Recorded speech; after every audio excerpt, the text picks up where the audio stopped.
Puji Tuhan saudara-saudari, kita melanjutkan pelajaran hayat Kisah Para Rasul, berita yang keempat. Di dalam berita ini kita masih melihat tentang pendahuluan dan persiapan Tuhan terhadap murid-muridnya.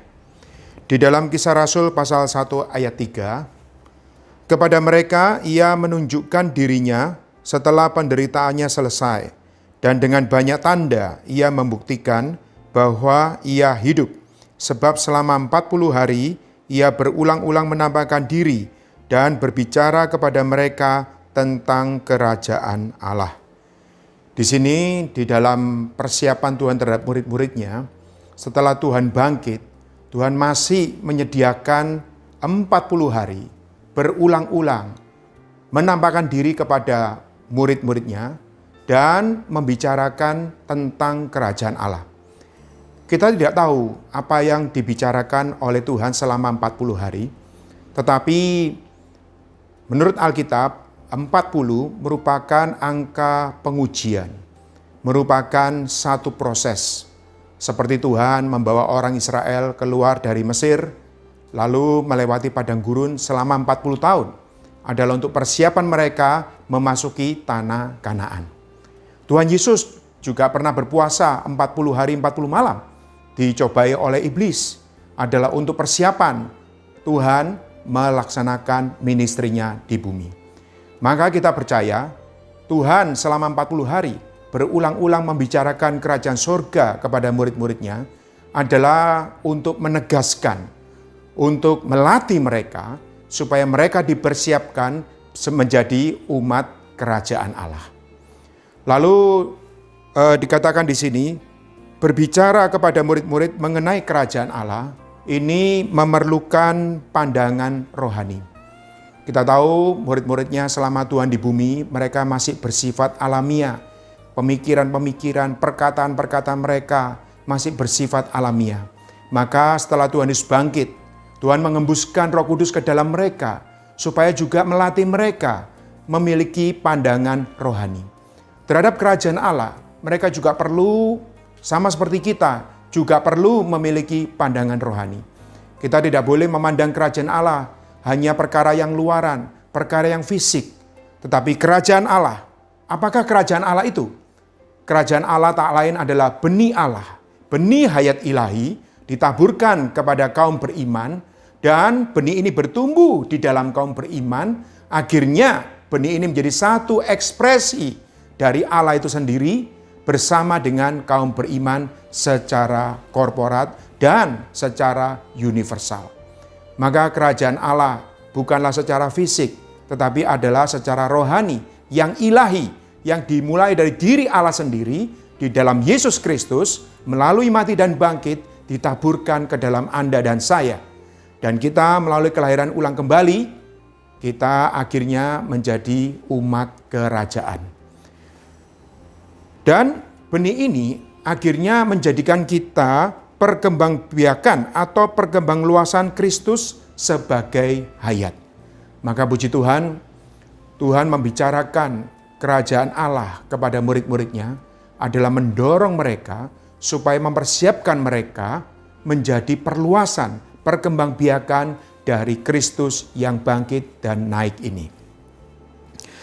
Selanjutnya di dalam persiapan, Tuhan menyuruh murid-murid untuk menantikan janji Bapa. Murid-murid telah menerima Roh Kudus di dalam aspek esensial. Ini saat Tuhan mengembuskan dirinya ke dalam murid-muridnya. Ini adalah sebagai aspek esensial, artinya aspek yang batini untuk mengalami Kristus di dalam kehidupan sehari-hari. Mengalami Kristus, damai sejahtera, sukacita, dan sebagainya. Tetapi murid-muridnya masih perlu menerima baptisan Roh Kudus di aspek ekonomikal. Ini adalah aspek yang di luar. Aspek ekonomikal artinya untuk pekerjaan, untuk perluasan Kristus yang lebih besar, tidak hanya terbatas pada murid-muridnya saat itu, tapi akan meluas. Dalam hal ini digenapi di dalam dua bagian. Yang pertama digenapi oleh kaum beriman Yahudi pada hari Pentakosta, ini di dalam Kisah Rasul pasal 2. Lalu digenapi dengan kaum beriman bukan Yahudi yang dibaptis di rumah Kornelius. Ya, ini adalah Kornelius sekeluarga. Ini di dalam Kisah Para Rasul pasal 10 ayat 44 sampai 47.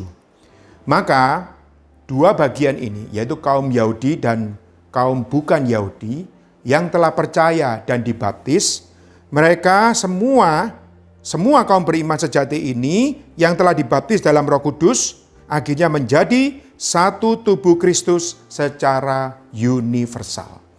Maka termasuk Anda dan saya yang telah percaya, yang telah dibaptis, maka kita semua juga telah menerima Roh Kudus di dalam dua aspek ini. Aspek yang secara esensial di dalam batin kita adalah untuk mengalami Kristus dari sehari ke sehari, lalu juga aspek ekonomikal adalah kita bersama-sama mengembangluaskan Kristus kepada orang lain, membawa mereka juga percaya, dibaptis, dibawa masuk ke dalam satu tubuh. Selanjutnya adalah pertanyaan murid-murid mengenai pemulihan kerajaan Israel. Di dalam Kisah Rasul pasal 1 ayat 6 dan 7, maka bertanyalah mereka yang berkumpul di situ, Tuhan, maukah engkau pada masa ini memulihkan kerajaan bagi Israel? Jawabnya, engkau tidak perlu mengetahui masa dan waktu yang ditetapkan Bapa sendiri menurut kuasanya. Saudara-saudari, ada hal yang perlu kita perhatikan di dalam ayat ini adalah murid-murid perlu melihat peralihan dari perjanjian lama ke perjanjian baru. Di situ tampaknya murid-murid masih punya konsep mengenai kerajaan Israel secara fisik, ya, yaitu kaum Yahudi. Di dalam perjanjian lama ada Musa, ada hukum Taurat, ada Raja Daud, ada Raja Salomo. Ini merupakan kebanggaan bagi orang-orang Yahudi. Maka di benak murid-murid, mereka ingin pada masa ini atau masa itu supaya kerajaan Israel dipulihkan. Maka jawaban Tuhan adalah mengarahkan, ya, memalingkan mereka atau membawa mereka lebih maju dari pandangan perjanjian lama kepada pandangan perjanjian baru. Di dalam perjanjian baru, Kristus menggenapi dari semua lambang perjanjian lama. Dia adalah Musa yang sejati, dia adalah hukum hayat itu, ya, dia juga adalah Daud yang sejati. Maka Tuhan membawa murid-muridnya beralih dari perjanjian lama kepada perjanjian baru. Yang kedua, murid-murid perlu melihat peralihan kerajaan Israel kepada kerajaan Allah.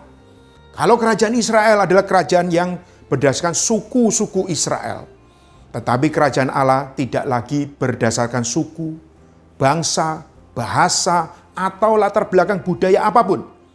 Kerajaan Allah hanya satu, yaitu benih Allah itu sendiri.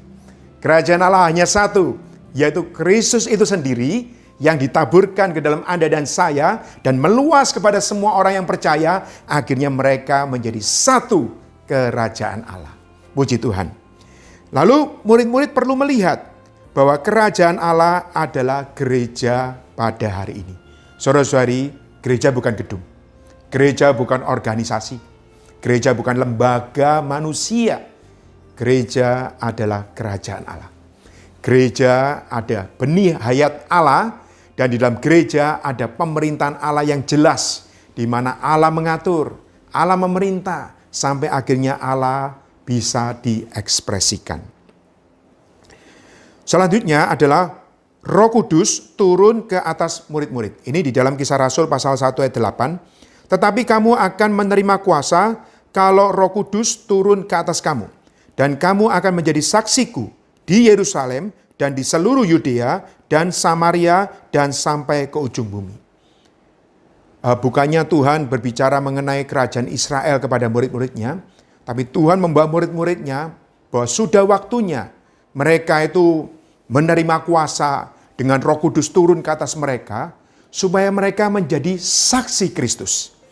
Jadi menerima kuasa ini adalah kuasa roh di dalam aspek ekonomikal untuk memperluaskan kerajaan Allah.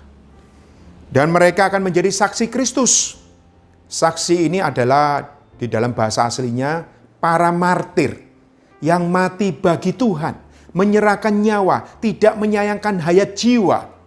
Tetapi mereka rela membayar semuanya untuk Kristus. Lalu di dalam menerima kuasa, menjadi saksi ini, mereka dilatih untuk diperluas. Tidak hanya di Yerusalem, seluruh Yudea dan Samaria ini merupakan daerah Israel ya. Tetapi melintas, keluar sampai ke ujung bumi. Karena itu saudara-saudari kita melihat, bukannya murid-murid itu hanya melulu untuk Israel menurut jasmani mereka. Tidak. Tetapi mereka dipalingkan, diteruskan, diperluas menjadi kerajaan Allah. Sehingga mereka menjadi saksi, baik di Yerusalem, seluruh Yudea dan Samaria, dan bahkan sampai ke ujung bumi. Ini juga Anda dan saya, hari ini kita telah menerima Kristus, menerima Roh Kudus, menerima Allah Tritunggal, menjadi benih hayat di dalam kita, bertumbuh di dalam kita. Tak lain adalah kita menjadi kerajaan Allah. Dan kita juga memiliki amanat yang sama. Kita adalah saksi Kristus. Kita menyerahkan roh jiwa tubuh kita, membayar harga. Apa adanya kita adalah untuk menjadi saksi Kristus, memperluaskan kerajaan Allah di tempat di mana kita berada, sampai meluas ke ujung bumi. Sehingga seluruh bumi ini akhirnya menjadi ekspresi kerajaan Allah. Mulia bagi Tuhan. Amin.